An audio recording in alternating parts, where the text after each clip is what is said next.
Okay, so I'd like to welcome Sophie Birch. Hiya, Sophie. Thank Hello, you my so love. much for coming to talk to us today. Thanks for Um, having me. Pleasure. And I know you're a therapist and you work with pregnant couples and mothers of babies and young children. And my understanding is you work in hypno CBT and Yes. coaching and mindfulness and aromatherapy. So multi-talented lady. Yeah. So okay, so you come to talk to us today really about well-being, mental and emotional well-being for parents and mothers. That includes, of course, ladies that are pregnant or couples that have due to have babies. Um, so I guess it'd be interesting to hear from you first off about, as a mum yourself, how this current situation has impacted on you, and yeah, how's it been? Yes. It's been an interesting ride, a bit like being on a roller coaster. So Mm, I've got 4 children. I've got 4 boys. mm-hmm.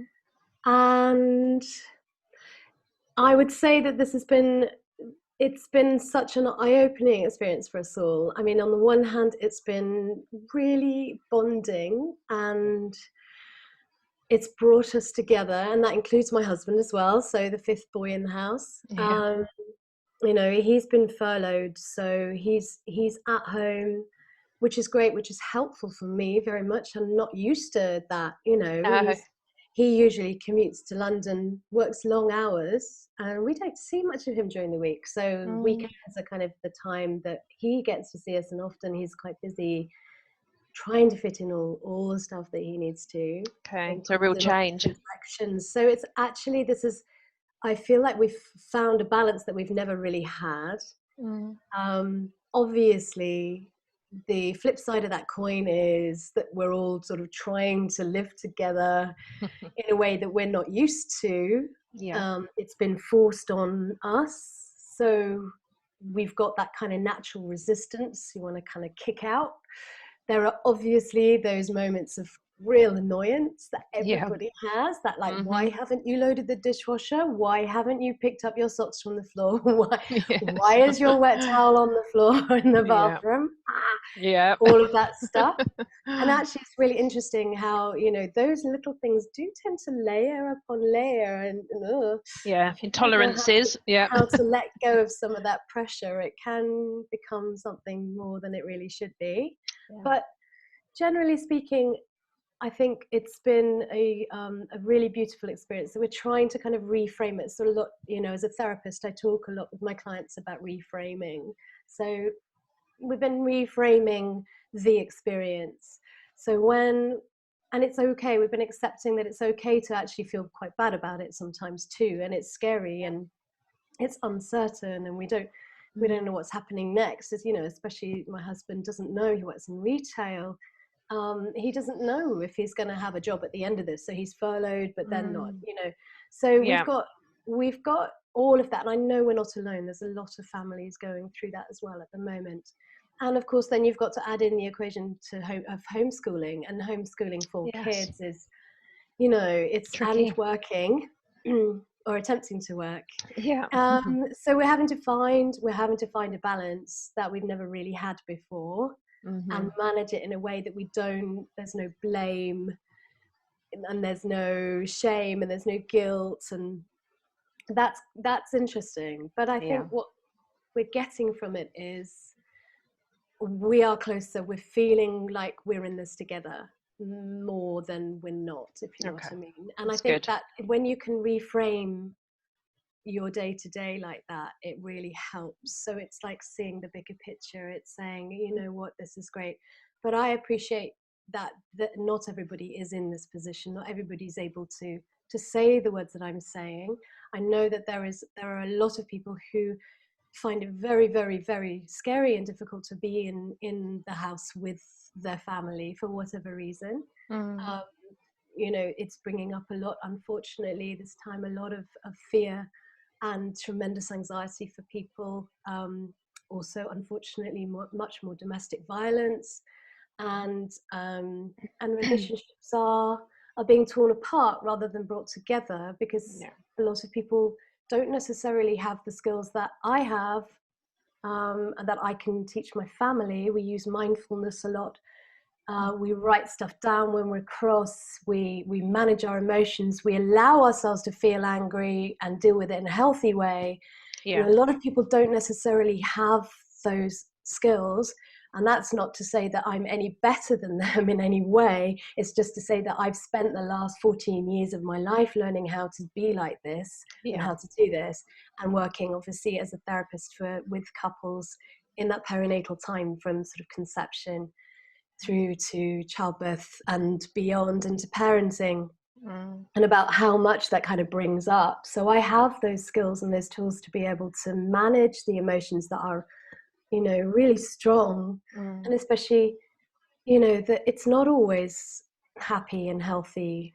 No. It can be a very ugly time, and especially if people are being pushed beyond their comfort zone and the anxiety is kicking in, then it's coming out in ways that they're not proud of, you know, and that can make them feel very bad about themselves, and therefore it has a kind of a cascade kind of effect in terms of their behaviors and their reactions with themselves and others around them. So it's an interesting time, and never more so, I guess, than now. I mean, I have written a lot about, I've created a guide called Beyond Birth. So I've written a lot in that about the kind of emotional and the psychological elements of transitioning into parenthood, and that kind of first year of parenting, when things really do feel very uncertain. So it is quite comparable to this time that we're in. Okay. And especially that kind of lockdown feeling when you're very new parents and you are, it does feel a bit like you're in lockdown. And especially if you're a new mom and you've had to stop working, obviously you've chosen to stop working to be a mother. Again, there's some quite strong comparisons there in terms of having to be home with your children and to be kind of selfless in that way, to have to think of others before yourself in lots of ways, but also to try and manage your own mental balance and your own self-care and the emotions and everything that comes up.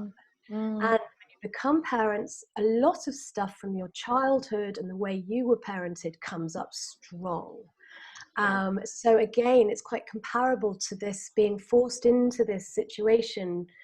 That's what's happening to a lot of people anyway, because they're kind of forced into a corner of like, this is still here, this is stuff you still need to deal with, or, the questions, because when you're feeling unsafe, your mind questions absolutely everything. Your critical mind kicks into overdrive. You become hyper vigilant in trying to kind of find the solutions, because you're trying to you're trying to keep yourself safe.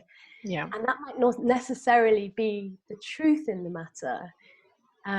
So a lot of the work that I do with parents is about, and generally is about sort of asking what the likelihood is, or what the reality is in those thoughts or in that situation, so that you can take the broader view and try to find your own kind of balance in there.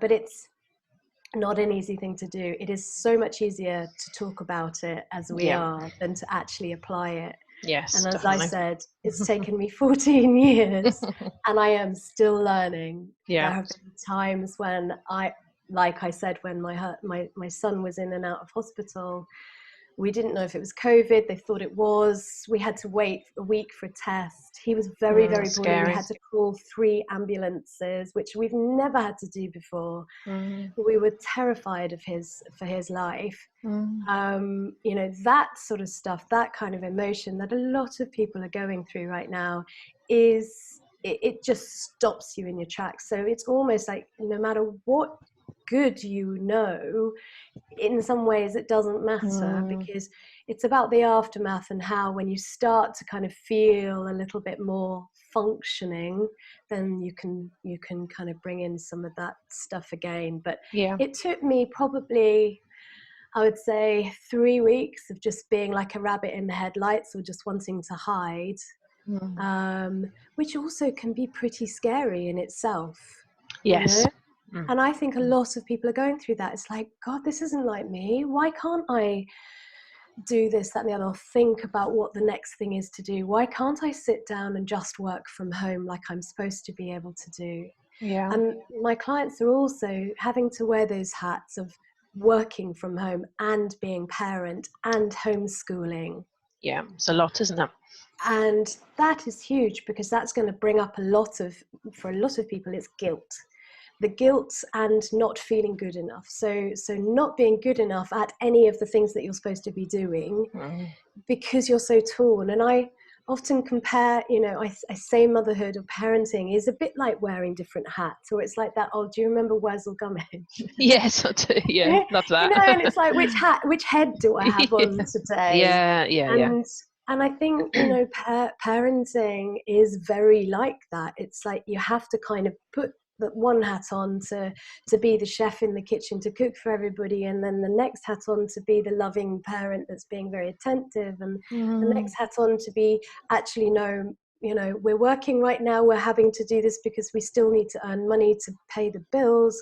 Yeah. And or you're not, and you're saying, you're in limbo, you've been furloughed. It's a whole new thing, isn't it? Which is a bit like a state of limbo, and that is an incredibly anxiety inducing time for a lot of people. And so, of course, when you're wearing that hat, it's like, how do you come out of that to put on the hat of looking after yourself, considering your, being more self-compassionate and taking time for you so that you can then look after everybody else again. So there's a whole lot to consider. And obviously, I know that a lot more people are going through anxiety in terms of the world out there as well, what is happening to the world, and health anxiety. So I have several clients who are very, very concerned about anything in terms of their health, their children's health, the health of their loved ones. The smallest things become something that is really, really big. So again, like I said, it's about finding that sort of seed of truth and the reality, and how likely is it that this is happening to me right now or going to happen. And obviously, one of the biggest ways of managing that, and it's a classic CBT technique, is to write it down, is to have a journal, get it out of your head, just totally dump it out of your head, because then it helps you to kind of see that bigger picture, take the helicopter view, as we say in psychotherapy world. But if you can reframe this time as a time to not only model behaviors to yourself, but also recognize that you as a parent can model that to your children, it can be very rewarding. And it helps you to kind of keep 2 feet on the ground as well. So I think what a lot of people are expecting of themselves in terms of, being able to homeschool and be that kind of perfect parent, it doesn't exist. So there can be some comfort in actually being real and showing your children that sometimes it's okay to allow the tears to flow if you feel the need to, and to have days where you feel like you're really owning it, and then, or moments when you feel like you're owning it, and then half an hour later be like, I want to collapse in a heap on the floor and I don't know why, but this isn't great, this is not happening. But it's okay, because if you're showing your children that in a way that is, you're controlling it, you're being honest, you're not obviously scaring them with it, then I think that's really valuable. I think it's in terms of them managing their emotions and learning how to regulate their own emotions. That's tremendously powerful for you and for your children. And when you're forced into this situation of all having to be connected in this way, then we can learn so much from each other. And like I said, if our children learn that it's okay actually to have a cry when they're feeling sad, or to ask for a hug when they need one, or to have days when they feel like they can build the best Lego castle in the world, and then other days when all they want to do is just flop and not do anything or just watch telly, then that's okay. But it's stepping into a kind of middle ground with that, and realizing, obviously, if you've got too much of one, that can't be a great thing, and if you've got too much of the other, obviously in terms of screens, then that also can be detrimental to mental well-being. So finding a balance, that's my biggest mission, really, always. And still, for myself, as well as all my clients, I talk about it all the time, is where is your point of balance? That can change from day to day as well. So it doesn't need to be set in stone, but more about, if you are feeling particularly resilient one day, what does that look like? Where's that coming from? And if you're feeling particularly out of control, another day where your brain is just thinking, your mind is thinking about, bringing up all the stuff that you just think, where has that come from? Why am I, where's that monkey mind going? That it's like, where's the point of balance? Why is that happening? So if you ask the question, why? And often that helps to bring you back into somewhere in the middle ground. And it's with our children, if we can teach them that too, then that's really, really valuable. So I guess reframing helps to do that, definitely. So to some degree, going with the flow, just accepting how you're feeling in the moment, but maybe looking a bit beyond it as to why at that moment that's come out. Just trying to get a better understanding of ourselves, isn't it, really? And maybe using. And I think it can feel quite lonely when you're going through this. And even if you're in a house full of other people, if you've got, a partner who's helping you to parent, then obviously it's less lonely. Or if you've got teenage children, that are shutting themselves away, that can be difficult too. And you can all be feeling lonely in your own right, though. So even if you have got support in the house, you can still be, your thoughts can help you, make you feel quite lonely. So it's about kind of, again, just sort of stepping out of that and sort of bringing people in terms of connection and feeling like we're in this together and we're not alone. And, that those sorts of thoughts can make you feel like you're the only one in the world that is feeling like that or thinking these thoughts at the moment. But actually, we are all in this together. There is a kind of weird collective consciousness going on right now. And obviously, all this Zooming that everybody's doing is wonderful. All helps.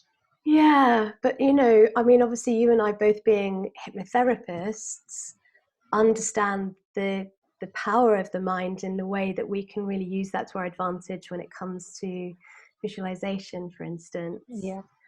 And so I've been doing a lot of that with my clients, obviously, but also with myself, so when I'm missing loved ones, I close my eyes and I imagine I'm with them, or I remember them through sensory memory, or I look at a picture and I see if I can hear their voice, or if I can really smell them. We do. It's amazing. We hold very these powerful, memories. isn't it? So powerful. Yes. Yeah.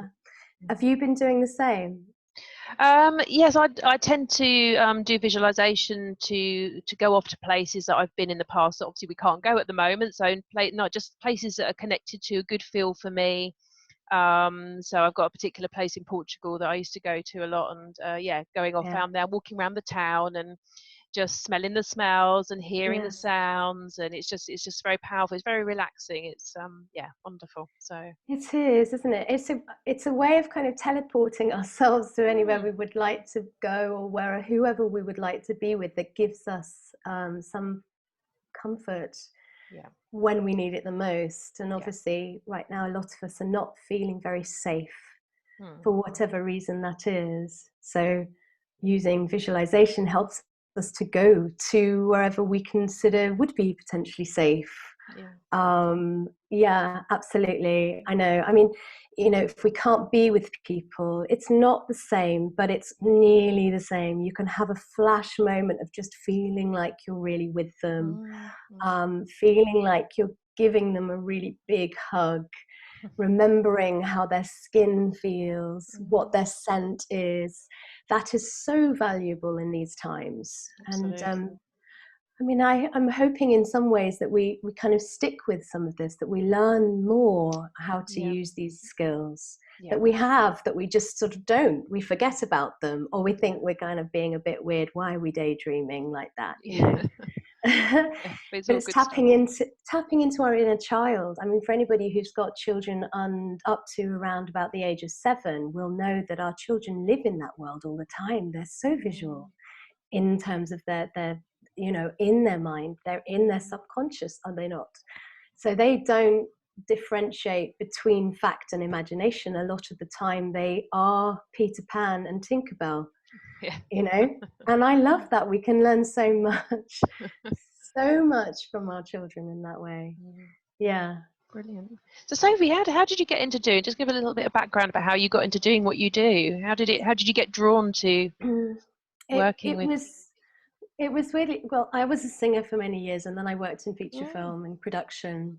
And I was told Wow. I couldn't have children. I'm luckily now have 4.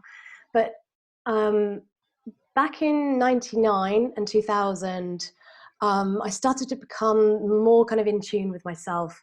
So I was very fascinated in alternative and complementary therapies at that time, even though I was working as a singer and doing other things. Excuse me, hay fever coming in. So I then actually learned Reiki 1 and 2. Okay. And because I'd had some Reiki and I loved it, my mum was learning Reiki as well. So we did it together. It was really nice. Got a very spiritual mum. And then I, as a result of that, got really in tune with my body and how it was feeling. I was like, and aromatherapy, I've always loved anything that smells really beautiful. So I started to get more fascinated in that. So I actually went off and did a diploma for a year in aromatherapy as well. It was Okay. part-time, so it was weekends and lots of kind of home working, and then we would get together at weekends. And then it was really difficult actually, and I had to get an anatomy and physiology diploma as well. Right. And I had to learn 70 different essential oils, and I mean it was amazing. Wow. I did a little, once I qualified, I did a little bit of work, but I still had my other jobs. I still had my, my career. So I kind of shelved that for a while. I also did, as sort of part of the CPD that we have to do to keep, to keep qualified, to keep accredited. I did pregnancy massage as Okay. well. Okay. But I, at that time, just thought, well, this might come in useful at some point, but I never really, at that time, never really come across anybody that needed my services. So when I fell pregnant with my first baby, then I thought, right, now I've got something to fall back on, because I worked in film and it was not conducive to being a parent and working in that environment. So I knew that I was going to have to change my career. I just knew the moment I fell pregnant, I was like, I won't be able to continue to do this. So once I'd had Ollie, my eldest, I went and did a course in baby massage, because I did some classes in baby massage with him, and it really, really helped, because I had a very traumatic birth with him, and it helped me to connect and to bond with him. And I thought, I definitely want to be showing this to other people. Obviously, it resonated with me in terms of what I knew about the mind and the body. Yeah. And then I set up my business. I was doing a bit of aromatherapy, pregnancy massage, baby massage, and that was really lovely. And then that kind of grew. So when I became pregnant with my second baby, because my birth with my first was very traumatic, I at the time I'd done an antenatal class with the NCT with my first baby, but they didn't really at that time teach me how to breathe, how to relax, how to manage my labor. So things went wrong, and yeah, I basically, when I got pregnant with the second baby, I thought, oh, I do not want to go through that again. I'm going to book myself in for a cesarean section. I just don't even want to think about how this baby's going to come out. And I had some postnatal depression. I'd had some CBT. And although I had processed a lot of it, and because of the massage that I was giving him, Ollie, it really had helped us to connect, and it really had helped me a lot. I had been through quite a lot mentally Mm. to get to that point. And so when I spoke to a friend of mine and I said I'm going to have a cesarean, she was like, have you tried this thing called hypnobirthing? Because actually, you know what, I think you'd be really good at it. It totally resonates with you, with your ethos, with your beliefs and everything. And it might be just the ticket in terms of you being able to just let go of your fear when it comes to having a baby. And obviously that was what it was. It was like tremendous fear that was almost tocophobic, which is, an intense fear of childbirth. And I now help people with tocophobia, or general fear and anxiety about childbirth. And that I basically I went off and did the hypnobirthing, loved it so much. It was like instant, like, oh my God, that makes so much sense. Why did nobody, in fact, I felt quite angry. I was like, why did nobody tell me that, Yeah. And so, and my husband the same as well, because he'd been really traumatized, and he was very afraid of seeing me go through anything like that again. Definitely didn't want to have to deal with the fallout of anything like that again as well. And I work with partners a lot, and I see this a lot, and I, hopefully now have the skills to be able to help more people in that way. But so I went straight away and trained to be a hypnobirthing teacher. Okay. And then I had my baby at home, having a beautiful home birth. And Wow, what a difference. yeah, not all hypnobirthing doesn't have to be a home birth, beautiful, natural birth. No, and I'm a big advocate for any birth anywhere, as long as people are feeling in control and calm. Yeah. That's the most important thing. So I've actually, for my twins, I ended up having a cesarean section for them, and they were 8 weeks early. So Wow. I've kind of advocate for any kind of birthing situation. But once I'd done the hypnobirthing and I was starting to teach it, I had a very small baby, but I was really passionate about getting this out there. I was like a complete convert. And so I did that. And then I trained to be a hypnotherapist, because I wanted to help even more, because I saw the power of how the mind over the body, especially with hypnosis, was just transformative completely. And so for me, it was like, that's the answer, that I just need to be helping people do that. And what the lovely thing about it was that I was writing and using my voice again, like I had been years ago when I was a professional singer. Okay. So, Yeah. I don't sing to my clients now, but I use my voice to help people to That's great. have a more pleasurable, more positive, more effective experience. So I really kind of channel how I feel in through my voice, and everybody says they love listening to the tracks that I give them. You've got a very soothing voice. Yes, definitely. Oh, thank you. I put it on as well. I put on my Of therapist course. voice. Yeah. But it's tremendous. So that feels really rewarding. So essentially, I think basically everything that I have kind of, in terms of the experiences I've had becoming a mother myself, all the therapies that I've done, all that I know has kind of brought me to this role that I have now as the mama coach. And I mean, I am a mama coach, but I'm also see parents, and that means dads, partners as well. But primarily I work with women. I feel very in tune and understanding, obviously, of women's mental well-being. And, I haven't had an easy journey. I have had, my first birth was traumatic. I had postnatal depression. I've had postnatal anxiety, and also my third birth was very traumatic as well. Cesarean birth, which was planned, but it wasn't the birth that was traumatic. It was afterwards. My baby's in NICU, and I really, I found that very difficult. I used all my skills to be able to get myself through it, but I still was very wobbly afterwards for a while. And because I've been through all of that, and especially with twin birth, and I help people with twin birth preparation, I help people with cesarean birth preparation, and postnatally, I've seen how people can step forward and come through the pain and the trauma and work very deeply within themselves to kind of to blossom again. And that I find having gone through it myself several times and obviously seeing my clients go through it, I find it one of the most incredible things in life is to see somebody help themselves in that way and just to kind of guide them. And a lot of the work I do, and I know that you're the same, is holding space for people to express themselves in a way that in a safe environment means that they really can truly be themselves. And there's a tremendous amount of healing that happens as a result of being held in that moment, you know. So the work that I do a lot with myself daily and with my clients is helping them to mother themselves.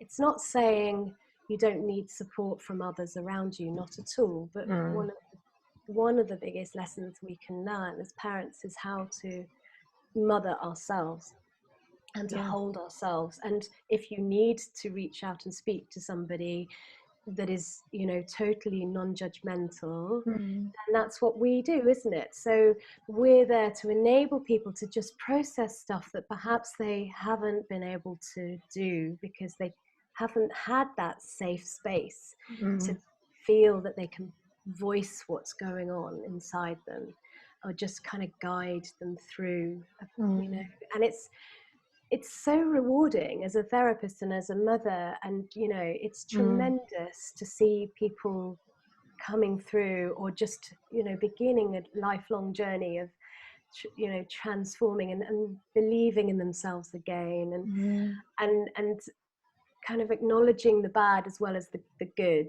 and finding their balance. So that's what I do. The one thing that, I'm being very honest with you, the one thing that annoys me so much, but I totally understand it and I was there before, is the stigma around mental health still, about, well, mental ill health. And I hope that as a society, especially because of what we're going through now, yes, we hope that we start to realize that this is not taboo. There's nothing to be ashamed of if your thoughts are scaring you and as a result you're feeling not yourself. There is nothing to be ashamed of with that. And there are so many people, majority of us, that go through tough times, and rather than keep it to yourself and struggle, you know, it's better to let it out. To share it.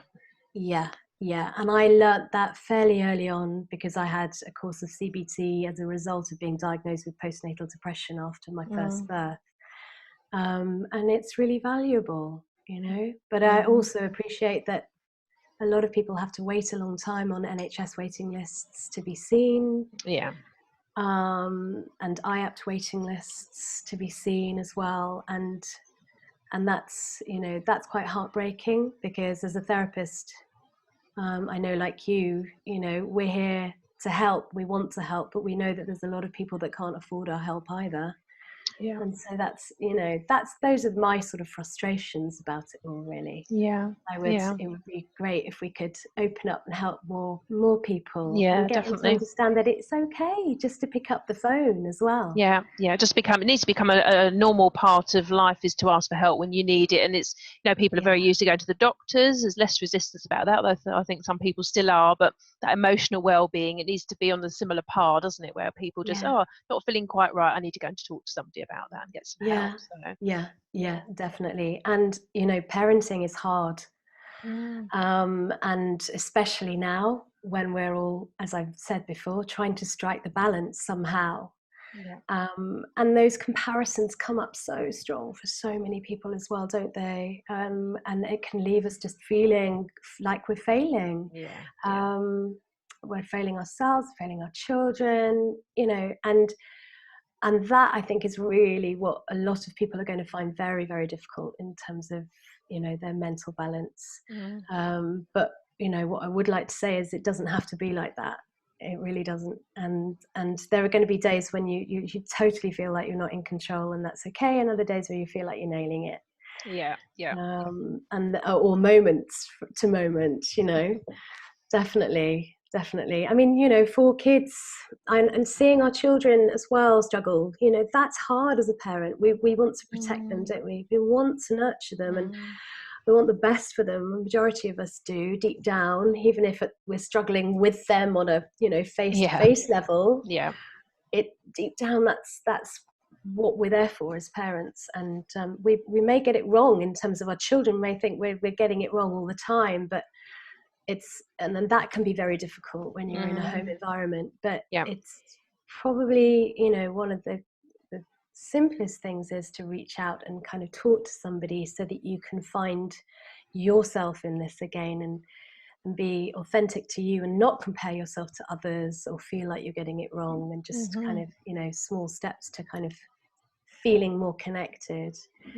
I mean, primarily connection is where it's all at, isn't it? It's our need for connection to others outside of our family units, but also thinking about that bond and that connection that we have with those people that are in our immediate vicinities right now, and how we can kind of nurture those relationships.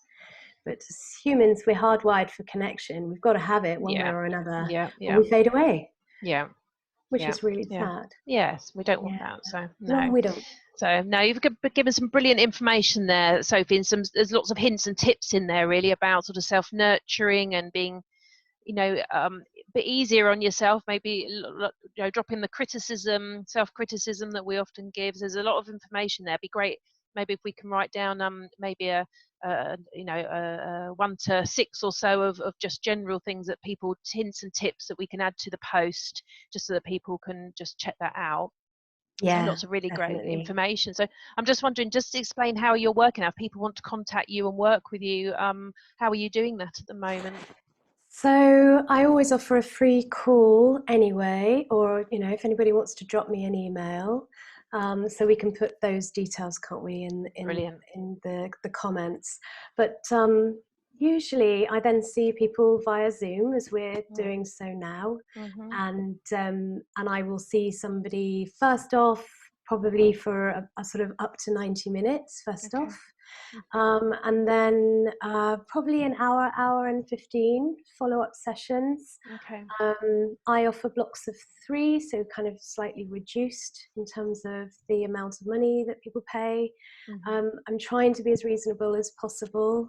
Obviously, knowing it's online like this helps me to keep some of my costs down, so that means I can reduce the cost a bit.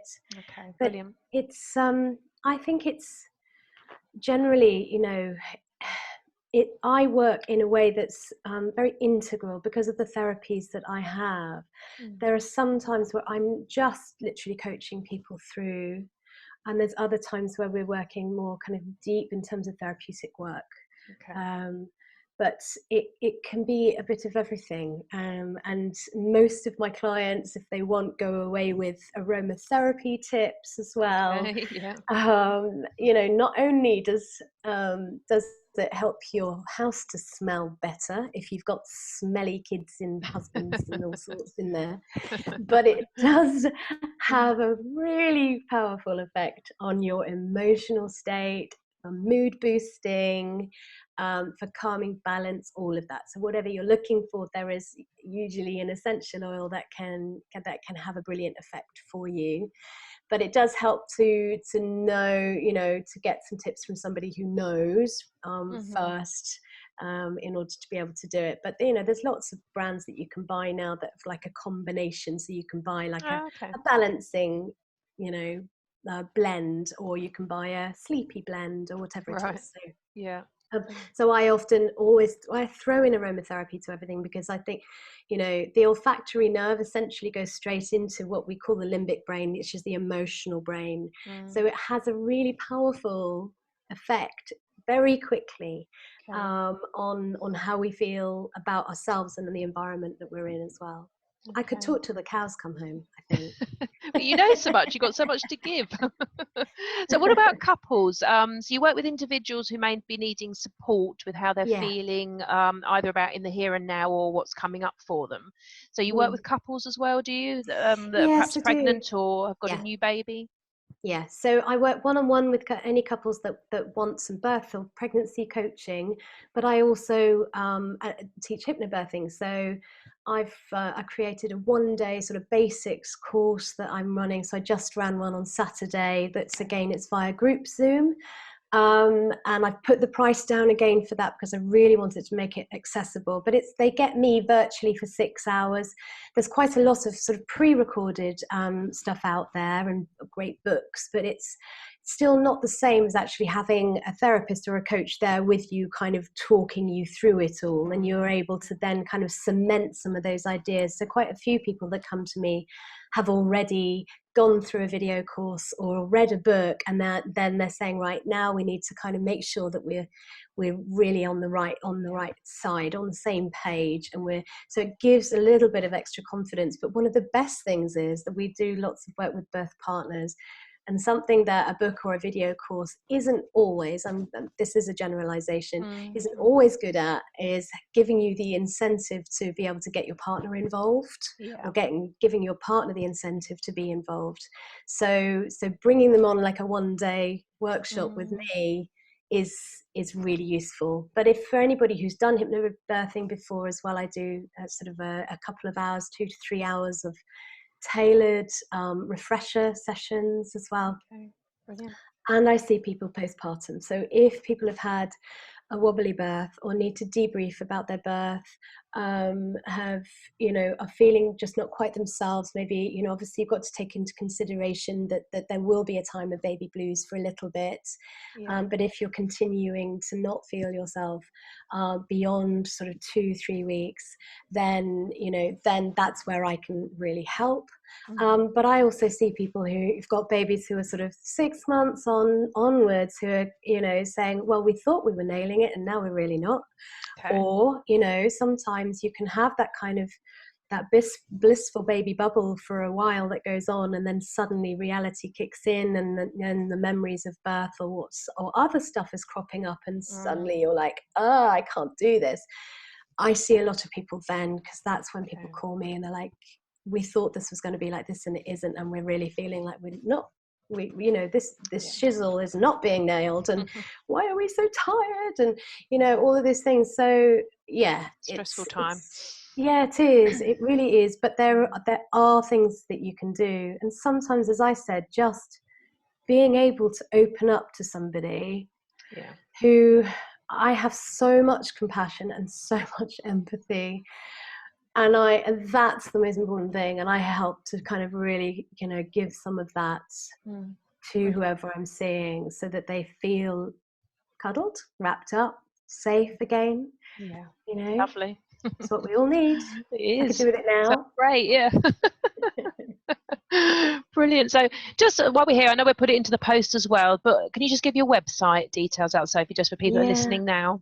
Yeah, it's I've got 2 websites. So my Mama Coach website is it's www.themamacoach.com, and mama is spelled with 2 M's. Okay. And that's .com. And then my therapy website, which pretty much they're all kind of mixed together anyway. To get hold of you one way or another. Totally. The therapy stuff is birchtherapy.com, I think. So that's BURCH.com. But you can reach each website via the other one anyway. Okay, fantastic. Thank you. Brilliant. Thank you so much for talking to us today. Just so much great information in there. I've loved seeing you, Tina. I'm missing you, but I've loved all of your lives that you're doing like this, your interviews. Oh, thank you. Yeah, it's brilliant. Really good it's people bringing to talk us to. Together. And showing people the world of, all the different therapies that are out there that can help people through right now. It's so valuable. There's a lot of help out there. It's just knowing about it, and I think some people don't necessarily know it even exists, so it's good to be sharing it all. So or where to start looking. Absolutely. Brilliant. Thank you so much for your time. Have a wonderful day, or have the best day you can. Thank you. I've got to get back to homeschooling now. All right, okay. Deep breaths. Take care. Thanks, Sophie. Okay, bye-bye. Bye.